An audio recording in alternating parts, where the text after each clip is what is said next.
Hi చిన్నారులు, ఇక్కడ చూసారా పంట పొలాలు, కొబ్బరి చెట్లు, ఇక్కడే పక్కనే కాలువ. ఆ కాలువలో నీళ్ళు భలే ఉంది కదా. ఇది కోనసీమ ఏరియా అన్నమాట. ఇక్కడ మీకు వరి నారు నూర్చటం అన్నమాట. చూసారా చిట్టి చిట్టి మొక్కలు కట్ల కట్ల కింద ఆకుమడి అంటారు. ఆకుమడిలో ఇలాగా మొక్కలన్నీ ఒక్క చోటగా పెంచుతారు. పెంచి అవి కట్ల కట్ల కింద చేసి కొద్ది కొద్దిగా అంటే చేతికి ఒక 4-5 మొక్కలు అలా తీసుకుని గుచ్చుతారనమాట. దీన్ని వరి నారు నాటటం అంటారు. అలాగా ఇవన్నీ లైన్గా చక్కగా నాటుతున్నారు. చూసారా ఒక్కొక్కడు ఒక్కొక్క కట్ట తీసుకుని. ఇప్పుడు ఇవి నాటడానికి కూడా మిషన్లు వచ్చేసినాయి. ఇలాగా మనుషులు నాటేది కూడా కనపడటం అరుదైపోయింది.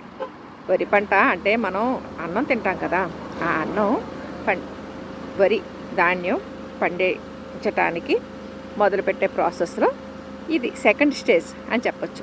ఈ మొక్కలు, ఈ చిట్టి చిట్టి మొక్కలు పెంచడం, ఆ తర్వాత అవన్నీ చక్కగా నాటడం, నాటిన తర్వాత అవి వరి కంకులు వచ్చాక అవన్నీ కొయ్యడం, మళ్ళీ ధాన్యం కింద సెపరేట్ చేయడం.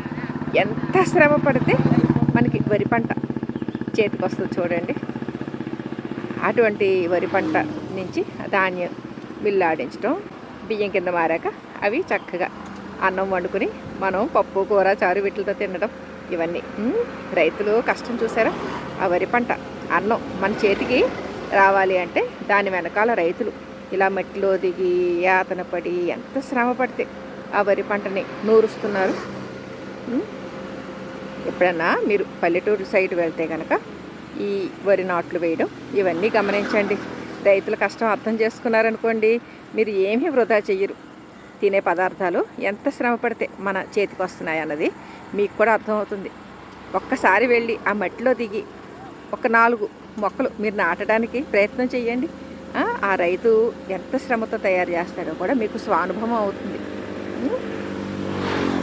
ఇలాగా ఎప్పుడైనా పల్లెటూళ్ళు వెళ్ళినప్పుడు అక్కడ పరిసరాలు అవి గమనించడం మీరు అలవాటు చేసుకుంటే మన ప్రకృతి మనకి ఎంత చక్కగా అన్నీ ప్రసాదిస్తుందో తెలుస్తుంది.